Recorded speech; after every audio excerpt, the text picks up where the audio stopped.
Hoy empezamos con la escuela francesa. En realidad hay que decir que acá no tenemos un punto de referencia tan claro como en el caso de los otros países que hemos visto. Ha habido una renovación en la historia intelectual profunda, pero acá hay distintos autores que han aportado a esta renovación sin que se los pueda identificar como formando una escuela claramente definida. De todas formas, podemos encontrar ciertas características, ciertas tendencias comunes de la historia intelectual francesa que tienen que ver sobre todo con la fuerte impronta del estructuralismo. Lo que vamos a ver entonces en estas clases es cómo el enfoque centrado en la dimensión formal, las estructuras de los discursos, va a redefinir profundamente el objeto de análisis y en consecuencia también los modos de abordarlo. Esto es la primera parte. En la parte siguiente lo que vamos a ver cómo en el paso del estructuralismo al postestructuralismo se va a reformular la cuestión de la temporalidad de los conceptos, la temporalidad de los discursos.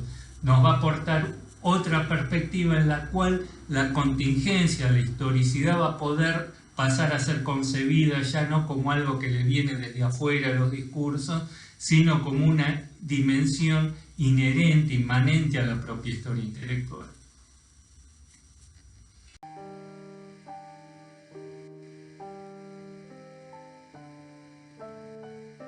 Hasta ahora habíamos visto en la escuela anglosajona un aspecto que le identifica, que es su énfasis en la dimensión pragmática del lenguaje. Vimos cómo ella incorpora al análisis de la historia intelectual la consideración de esta otra dimensión del lenguaje y a partir de ahí todas las consecuencias que se van a derivar. En el caso de la escuela alemana, el foco estaba puesto en cambio en el propio plano semántico, en el cual tradicionalmente se situaba también la vieja historia de ideas. Pero como vimos, va a reformular el modo de concebir esta dimensión de realidad lingüística al plantear la imposibilidad de definir los conceptos políticos y sociales, dada su naturaleza inevitablemente plurívoca. Bueno, ahora cuando pasamos a Francia vamos a ver que por obra de la impronta estructuralista, el énfasis va a estar puesto en una tercera dimensión del lenguaje, la sintáctica, las formas de los discursos. Recuerden aquí la definición de Saussure: el lenguaje no es sustancia, sino forma. De este modo, la historia intelectual francesa participa de esa misma tendencia de las escuelas anteriores a traspasar el plano de los contenidos referenciales de los discursos, que se dice hacia las condiciones de posibilidad de las ideas. ¿Cómo fue posible para un autor decir lo que dijo, aunque por una vía distinta a aquellas? Y de hecho, esta va a marcar una ruptura más radical respecto de la vieja tradición de historia de ideas. El enfoque centrado en las formas conlleva lo que podemos llamar un giro a un segundo nivel de discurso. Acá podemos ver aún más claramente por qué la nueva historia intelectual ya no tiene nada que ver con la historia de ideas. Ninguna lengua puede reducirse a algún conjunto de ideas, puesto que es fundamentalmente una forma característica de producirlo. Un conjunto de reglas, un dispositivo para la producción de enunciados. Pues lo mismo puede decirse de los lenguajes políticos, de donde deriva una de las características fundamentales que los distingue de los sistemas de ideas, que son indeterminados semánticamente. En un lenguaje dado, yo puedo decir perfectamente una cosa y también todo lo contrario. El lenguaje no preestablece qué vamos a hacer con él, cómo habrá de articularse al nivel de los contenidos. De allí que ningún autor, por ejemplo, que algún autor pueda ser liberal de muchas formas distintas y aún contradictorias entre sí, sin dejar por eso de ser tal cosa. Bueno, esto explica por qué también los intentos de establecer un conjunto de principios o enunciados que se apliquen a todos aquellos que se incluyen en tal categoría, un modelo tipo ideal, siempre resultan fallidos. Vemos también por qué confundir lenguajes políticos con ideas políticas lleva a graves errores de interpretación acerca del cambio conceptual. Analizando la historia intelectual de un período, el descubrir la presencia de ideas opuestas entre sí nos puede llevar a perder de vista el hecho de que esas ideas, aunque mutuamente contradictorias, pueden responder, sin embargo, a una misma matriz de pensamiento. Que por debajo de esas contradicciones que encontramos a nivel ideológico subyace un mismo lenguaje.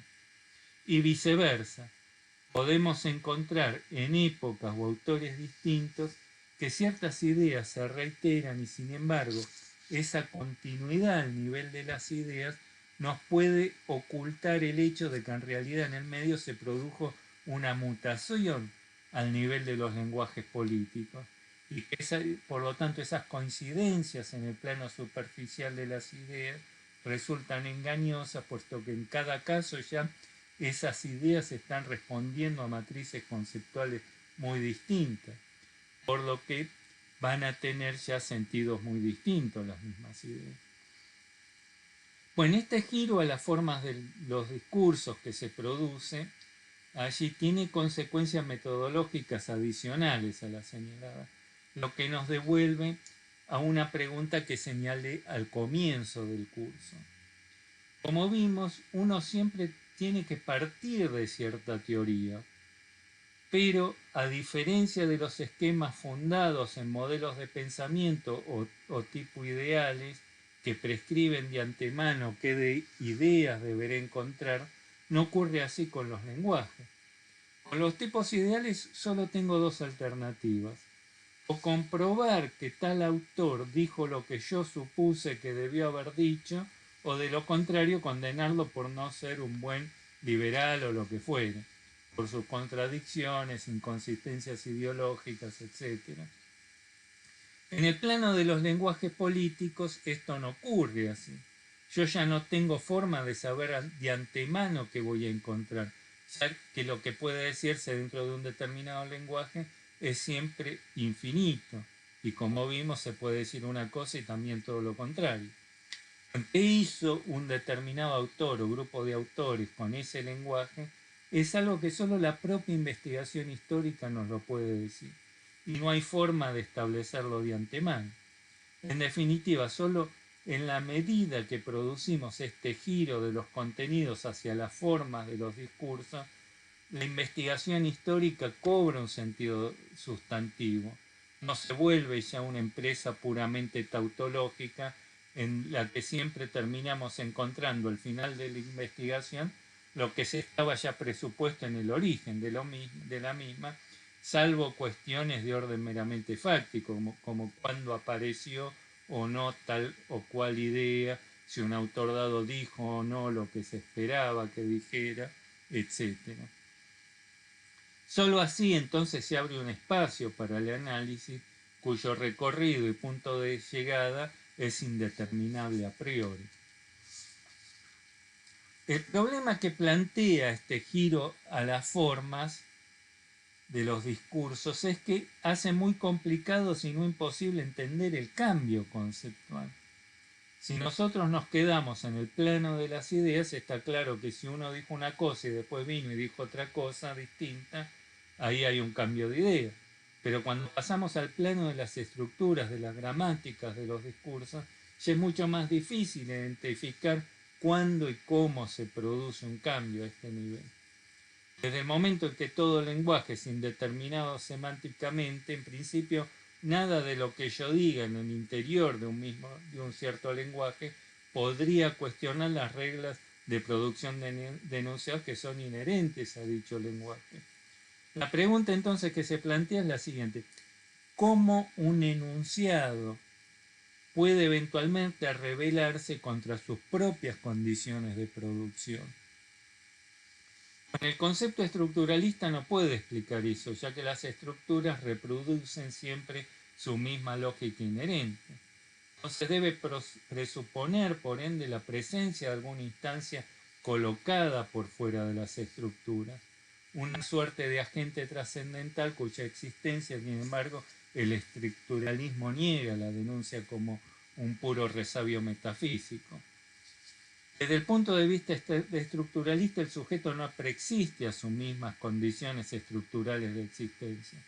Pero por otro lado, no puede prescindir de ese supuesto porque de lo contrario no puede explicar por qué cambian las estructuras, lo cual se encuentra en la base del concepto estructuralista en la medida en que las estructuras ya no son concebidas como eternas y naturales, sino como contingentes y mutables históricamente.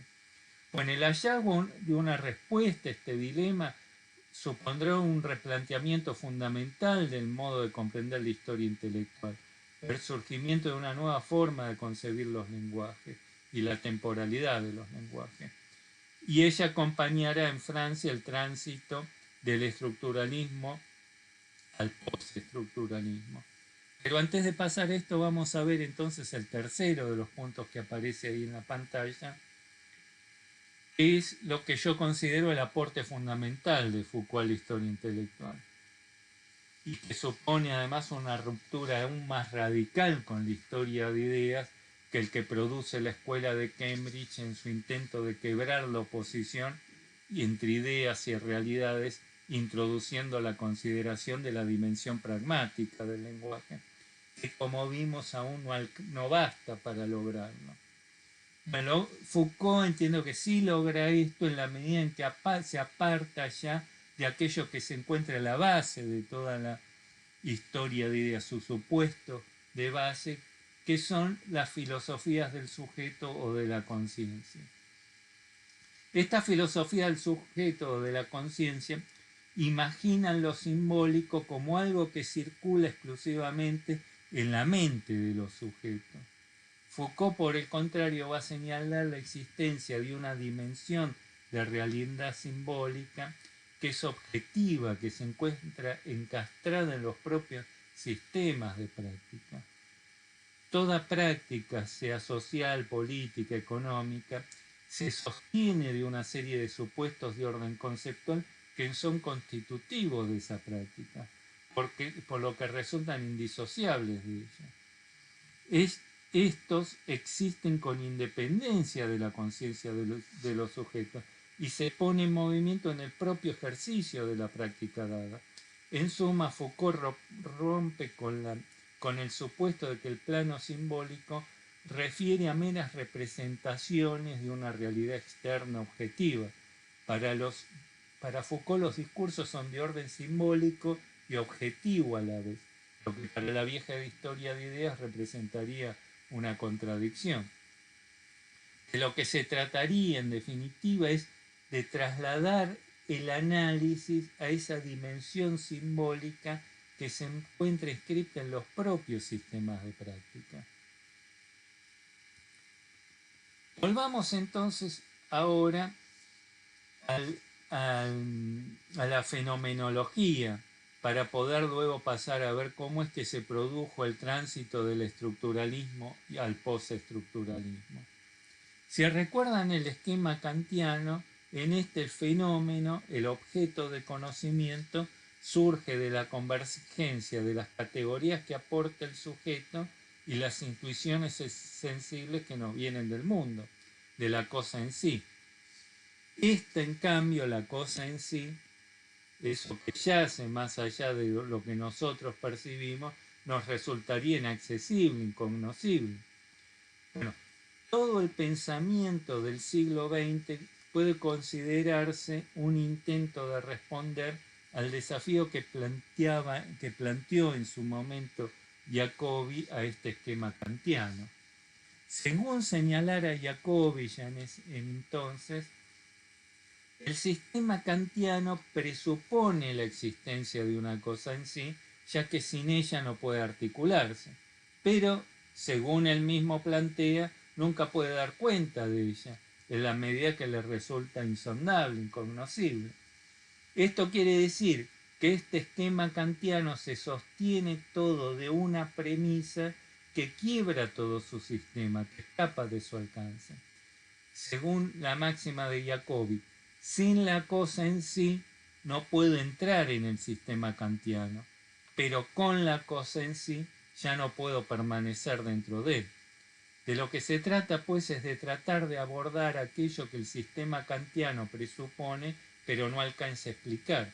Esa intuición de aquello que lo funda, pero que yace más allá de su alcance.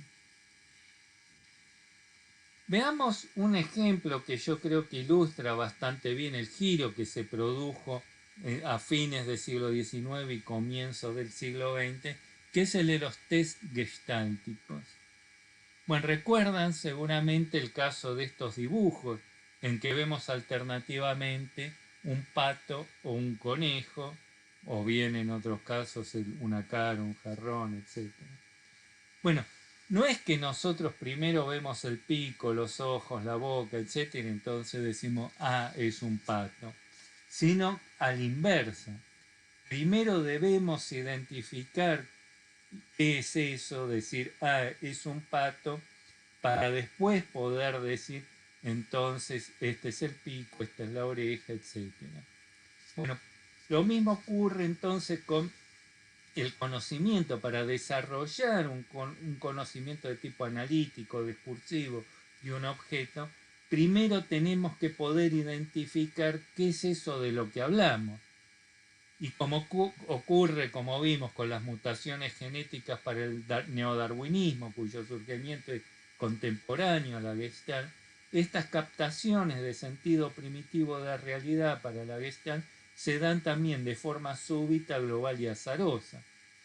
Bueno, es en este plano más primitivo de realidad simbólica, este ámbito conceptual, prediscursivo, que es donde se nos dan esos modos de constitución de sentidos primitivos de realidad, que va a tratar de instalarse todo el pensamiento del siglo XX.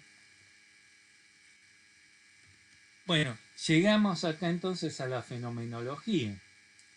Vimos cómo el neocantismo, lo vimos a partir de Dilthey y hemos visto, situaba ya su reflexión en ese plano anterior a la escisión entre sujeto y objeto. Es esa unidad ontológica entre ambos lo que permitiría el conocimiento histórico. El hecho de que éste ya no se dirigía a nada trascendente al sujeto, sino a algo que él mismo había construido. Para la fenomenología, sin embargo, lo mismo ocurre con los objetos naturales. Todo universo de objetividades virtuales se constituye como tal a partir del sistema de relaciones que se establece con un sujeto determinado. Husserl retoma acá el concepto de Umwelt, o mundo circundante, que viene de la biología y que fue desarrollado por von Westphal. Un etiólogo famoso, Konrad Lorenz, sintetiza este concepto cuando afirma que el paramesio conoce la piedra en la forma del obstáculo. Un objeto, en tanto que tal, y no solamente en tanto objeto de conocimiento como era para Kant, toma su ser a partir del sistema de relaciones prácticas que establece con respecto de un sujeto. Nuestro mundo refiere al modo específico en que nosotros interactuamos, nos relacionamos con nuestro entorno social y natural. Esto es lo que en los escritos reunidos en la crisis de las ciencias europeas, Husserl define como mundo de la vida o Lebenswelt. Es el que instituye el horizonte de sentido dentro del cual un tipo particular de saber puede subsecuentemente desplegarse. El mundo de la vida remite a ese ámbito institutivo de sentido primitivo de realidad, ese suelo de verdades autoevidentes que se nos dan inmediatamente a la conciencia y que son las que hacen posible el trato significativo con nuestro entorno. Husserl identificaba esto con el ámbito evológico trascendental, es decir, una instancia de subjetividad previa a la constitución de un objeto. Y es ello lo que el estructuralismo denunciaría luego, como vamos a ver, como un resabio metafísico, pero de cuya apelación, sin embargo, como vimos, tampoco podría prescindir. Bueno, lo que vamos a ver a continuación es cómo hacia fines del siglo XX habrá finalmente de dislocarse este sistema de saber surgido a comienzos de siglo como producto de la quiebra de las concepciones evolucionistas teleológicas de la historia y que se encontraba tensionado por la oposición entre sistemas autorregulados y acción intencional, entre estructuralismo y fenomenología. Una figura clave acá es Derrida y su crítica tanto del estructuralismo como de la fenomenología, por la cual mostrará hasta qué punto ambas corrientes, aunque son opuestas entre sí, sin embargo una reenvía siempre a la otra y resultan indisociables, ya que juntas constituyen un mismo régimen de saber.